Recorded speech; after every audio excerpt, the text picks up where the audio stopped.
بسم اللہ الرحمن الرحیم نحمدہ ونصلی علی رسولہ الکریم اما بعد۔ کل کی مجلس میں یہ بات چل رہی تھی کہ ایک تاریخ میں ایک بادشاہ گزرا ہے جس کا نام تھا تبع، جو کہ یمن کا ایک بادشاہ تھا، اور آپ صلی اللہ علیہ وسلم کے پیدائش کے 1000 سال یا 700 سال پہلے مدینہ منورہ، جو کہ اس وقت یثرب کے نام سے مشہور تھا، وہ یثرب آیا تھا، اور اس کے ساتھ 4000 اہل کتاب تھے، عالم تھے۔ تو یثرب کو دیکھ کر ہی ان لوگوں کو پتہ چل گیا تھا کہ یہ وہ جگہ ہے جہاں آخری نبی کا ظہور ہونے والا ہے، جہاں آخری نبی ہجرت کرنے والے ہیں۔ تو جب ان کو معلوم ہو گیا تو انہوں نے کہا کہ ہم ادھر سے ہٹنے والے نہیں ہیں۔ بادشاہ نے یہ سنا تو اس کو بھی یہی احساس ہوا کہ بات صحیح ہے، اور اس نے ان علماء کے لیے ہر ایک کے لیے ایک گھر بنایا تھا، تو 4000 گھر بنائے تھے، اور مزید ایک اور گھر بنایا تھا جو کہ اس نے آپ صلی اللہ علیہ وسلم کے لیے بنایا تھا کہ اگر آپ صلی اللہ علیہ وسلم یہاں آئے اس حال میں کہ تم زندہ ہو تو آپ صلی اللہ علیہ وسلم کو یہ گھر دے دینا، اور اگر تم زندہ نہ رہو تو اپنے اولاد کو یہ نصیحت دینا، یہ وصیت کرنا کہ یہ ان کو دینا۔ تو یہ سلسلہ چلتا رہا یہاں تک کہ آپ صلی اللہ علیہ وسلم کا ظہور ہوا، اور آپ صلی اللہ علیہ وسلم جب مدینہ منورہ تشریف لائے تھے تو ہر ایک چاہتا کہ آپ صلی اللہ علیہ وسلم ہمارے گھر میں ٹھہرے۔ آپ صلی اللہ علیہ وسلم نے فرمایا کہ اونٹنی کو چھوڑ دو، اس لیے کہ وہ مأمور ہے، اس کو معلوم ہے کہ کہاں ٹھہرنا ہے۔ تو آپ صلی اللہ علیہ وسلم کی اونٹنی حضرت ابو ایوب الانصاری رضی اللہ عنہ کے گھر کے سامنے رک گئی، اور آپ صلی اللہ علیہ وسلم اس گھر میں آپ نے قیام فرمایا، اور یہ گھر بلکہ حضرت ایوب الانصاری رضی اللہ عنہ وہی شخص ہے اور ان بڑے عالم کے نسل میں سے ہے جن کو تبع بادشاہ نے وصیت اور نصیحت کی تھی۔ تو یہ پوری بات اس بات سے شروع ہوئی تھی کہ آپ صلی اللہ علیہ وسلم کے ہجرت سے پہلے مدینہ منورہ میں یہود رہتے تھے، کیونکہ ان کو معلوم تھا کہ یہ آپ صلی اللہ علیہ وسلم کی ہجرت کی جگہ ہے۔ اور اسی کے ضمن میں ایک اور قصہ بتا دیتا ہوں کہ یہ تو ہوئی کہ ان کو معلوم تھا کہ آپ صلی اللہ علیہ وسلم کی ہجرت کی جگہ کہاں ہے اور کہاں تھی۔ اسی طرح ان کی کتابوں میں آپ صلی اللہ علیہ وسلم کی صفات موجود تھی، ان کو معلوم تھا کہ آپ صلی اللہ علیہ وسلم کس طرح لگتے بھی ہیں، ان کو یہ بات معلوم تھی، اور ان کے پاس تصویریں بھی موجود تھیں، جیسے کہ حضرت جبیر ابن مطعم رضی اللہ عنہ سے مروی ہے۔ وہ فرماتے ہیں کہ ایک مرتبہ میں مکہ مکرمہ سے نکلا اور میں شام کی طرف سفر کر رہا تھا، اور اس وقت آپ صلی اللہ علیہ وسلم کی نبوت کا اعلان ہو چکا تھا۔ تو میں شام کی طرف نکلا، اور جب میں بصرہ پہنچا تو وہاں میرے پاس کچھ نصرانی لوگ آئے تھے جو کہ اس وقت اہل کتاب تھے، وہ بھی ان کے پاس بھی تورات اور انجیل تھی۔ تو کچھ نصرانی میرے پاس آئے، تو انہوں نے کہا کہ تم مکہ مکرمہ سے ہو؟ تو میں نے کہا جی ہاں۔ تو انہوں نے کہا کہ کیا تم جانتے ہو اس آدمی کو جو نبوت کا اظہار کرتا ہے، جو نبوت کا دعوت کرتا ہے مکہ مکرمہ میں؟ تو میں نے کہا کہ میں جانتا ہوں۔ تو انہوں نے کہا کہ اچھا ٹھیک ہے، ہمارے ساتھ آؤ، اور وہ مجھے ایک عبادت خانے میں لے گئے، اور اس عبادت خانے میں بہت سارے تصویریں تھے، اور انہوں نے کہا کہ کیا اس کمرے میں آپ صلی اللہ علیہ وسلم کی، یعنی وہ آدمی کی جو نبوت کا دعوت کرتا ہے، کیا اس کمرے میں اس کی تصویر ہے؟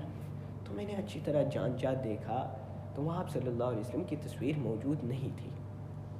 چنانچہ میں نے کہا کہ نہیں ہے، تو انہوں نے ایک اور کمرہ کھولا، اور وہ اس کمرے میں مجھے لے گئے۔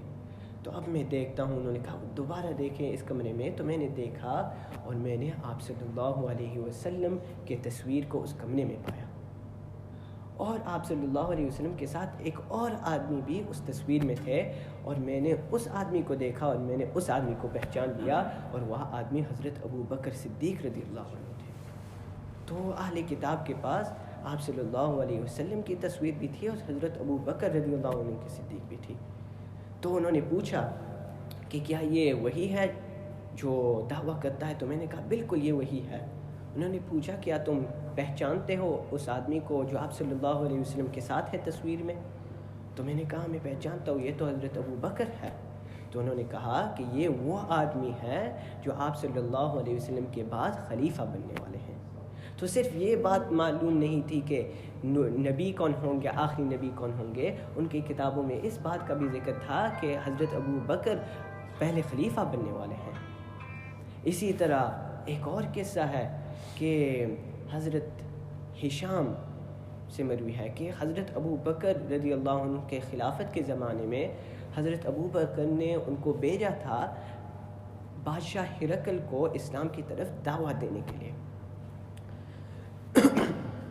تو قصہ تو کافی لمبا ہے، لیکن جب وہ گئے جو ہوا لیکن ہرقل نے ایک چیز منگائی اور اس نے دروازے کھولے اور وہاں تصویریں موجود تھیں۔ تو اس نے ایک تصویر نکالی، ریشم کا کپڑا تھا، اور روایت میں موجود ہے کہ وہ آدمی کس طرح لگتا تھا۔ اور پھر ہرقل بادشاہ نے مجھ سے پوچھا کہ کیا تم اس آدمی کو پہچانتے ہو؟ تو میں نے کہا کہ میں نہیں پہچانتا ہوں۔ تو بادشاہ نے جواب دیا کہ یہ آدم علیہ السلام ہے۔ ایک اور تصویر نکالی، پوچھا کہ کیا تم اس آدمی کو جانتے ہو؟ تو میں نے کہا کہ نہیں۔ تو کہا کہ یہ نوح علیہ السلام ہے۔ ایک اور تصویر نکالی، پوچھا کیا تم اس کو جانتے ہو؟ تو میں نے کہا کہ نہیں۔ تو بتایا گیا کہ یہ ابراہیم علیہ السلام ہے۔ پھر اس نے ایک اور تصویر نکالی اور اس تصویر پر میری آنکھ لگی تو وہی تصویر کو دیکھ کر مجھے معلوم ہو گیا کہ یہ آپ صلی اللہ علیہ وسلم ہے۔ ہرقل بادشاہ کے پاس تصویر موجود ہے اس نبی کی جو سب سے آخری اس کا ظہور ہوگا، اور یہ کون تھے؟ یہ آپ صلی اللہ علیہ وسلم تھے۔ تو میں نے دیکھا آپ صلی اللہ علیہ وسلم ہیں۔ بادشاہ نے پوچھا کہ کیا تم اس کو جانتے ہو؟ تو میں نے کہا ہاں، یہ تو ہمارے نبی ہیں، آپ صلی اللہ علیہ وسلم ہیں، گویا کہ میں آپ صلی اللہ علیہ وسلم کو سامنے دیکھ رہا ہوں۔ تو بادشاہ کھڑا ہوا تھا، بیٹھ گیا، کچھ دیر تصویر کو دیکھنے لگا اور وہ حیران رہ گیا کہ یہ وہی ہے۔ تو کہا کہ بالکل۔ تو بادشاہ نے کہا کہ یہ جو تصویر ہے یہ سب سے آخری تصویر تھی، یعنی سب سے آخری نبی کی تصویر ہے، لیکن میں نے اس کو کچھ مقدم کر دیا، آپ پہلے پیش کر دیا تاکہ میں جان لوں کہ تمہارے پاس کیا ہے، کہ کیا تم اس کو جانتے ہو، کیا یہ وہی آدمی ہے جو نبوت کا اس نے اعلان کیا تھا، جو تمہارا نبی ہے۔ تو پھر بعد میں اس نے چند اور تصویریں بھی پیش کیے مختلف انبیاء کرام کے۔ تو پھر وہ صحابی جو تھے انہوں نے پوچھا کہ تمہارے پاس یہ تصویریں کہاں سے ہیں، کہ ہم نے تو یہاں آپ صلی اللہ علیہ وسلم کی تصویر پالی ہے، تو یہ دوسرے تصاویر بھی جو ہوں گے یہ انبیاء کرام کے ہی ہوں گے۔ تو بادشاہ نے کہا یہ اصل میں آدم علیہ السلام نے اللہ سبحانہ و تعالیٰ سے درخواست کی تھی اور عرض کیا تھا کہ یا اللہ، میرے اولاد میں سے جتنے بھی نبی پیدا ہوں گے، جتنے بھی نبی ہوں گے، میں چاہتا ہوں کہ میں ان کو دیکھ لوں۔ تو اللہ سبحانہ و تعالیٰ نے اس درخواست کے نتیجے میں تمام انبیاء کرام کے تصاویر بھیجے تھے، اور پھر آدم علیہ السلام نے مغرب کے کسی جگہ میں اس کو دفن کر لیا تھا، محفوظ رکھ لیا تھا، یہاں تک کہ ذوالقرنین نے اس تصویر کو پا لیا اور حضرت دانیال رضی اللہ عنہ کے سپرد کر دیا تھا۔ تو حضرت دانیال رضی اللہ عنہ نے پھر اسی سلسلے کو جاری رکھا کہ بادشاہ در بادشاہ در بادشاہ، یہاں تک کہ یہ میرے قبضے میں آ گیا تھا۔ تو مقصد تو یہ بتانا تھا کہ یہ لوگ آپ صلی اللہ علیہ وسلم کے ہجرت کے جگہ کو جانتے تھے، آپ صلی اللہ علیہ وسلم کے ظاہری اوصاف کو بھی جانتے تھے، اور ان کے پاس آپ صلی اللہ علیہ وسلم کی تصویر بھی موجود تھی۔ اسی وجہ سے قرآن کریم میں اللہ سبحانہ و تعالیٰ فرماتے ہیں یعرفونہ کما یعرفون ابناءہم، کہ وہ آپ صلی اللہ علیہ وسلم کو پہچانتے جیسے کہ وہ اپنے بیٹے کو پہچانتے، وہ 100% جانتے کہ یہ آخری نبی ہے۔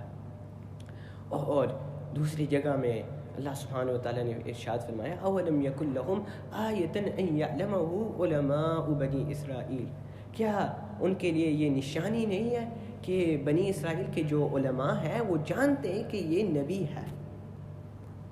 تو پھر یہ سوال پیدا ہوتا ہے کہ جب ان کو معلوم تھا کہ نبی صلی اللہ علیہ وسلم اس طرح لگتے ہیں، ان کے ہجرت کی جگہ یہاں ہے، جب انہوں نے آپ صلی اللہ علیہ وسلم سے ملاقات کی تھی وہ اسلام کیوں نہیں لائے؟ یہ ایک سوال پیدا ہوتا ہے۔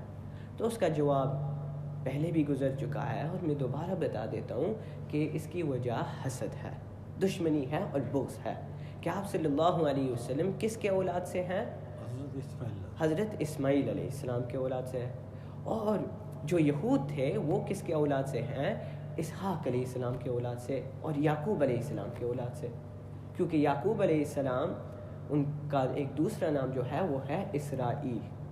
چنانچہ اسرائیل یعنی یعقوب علیہ السلام کے جتنے بھی اولاد ہیں اور جتنے بھی انبیاء گزرے ہیں ان کو بنی اسرائیل کہا جاتا ہے۔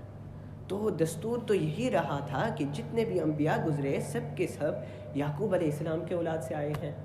تو ان یہود نے یہی سوچا تھا کہ جو آخری نبی آئے گا وہ بھی بنی اسرائیل سے آئے گا، لیکن جب ان کو معلوم ہوا کہ آپ صلی اللہ علیہ وسلم اسماعیل علیہ السلام کے اولاد سے ہیں تو ان کو یہ پسند نہیں آیا، ان کو یہ ناگوارا لگا اور ان کے دل میں حسد پیدا ہوا، تو چنانچہ انہوں نے آپ صلی اللہ علیہ وسلم کی نبوت کا انکار کیا۔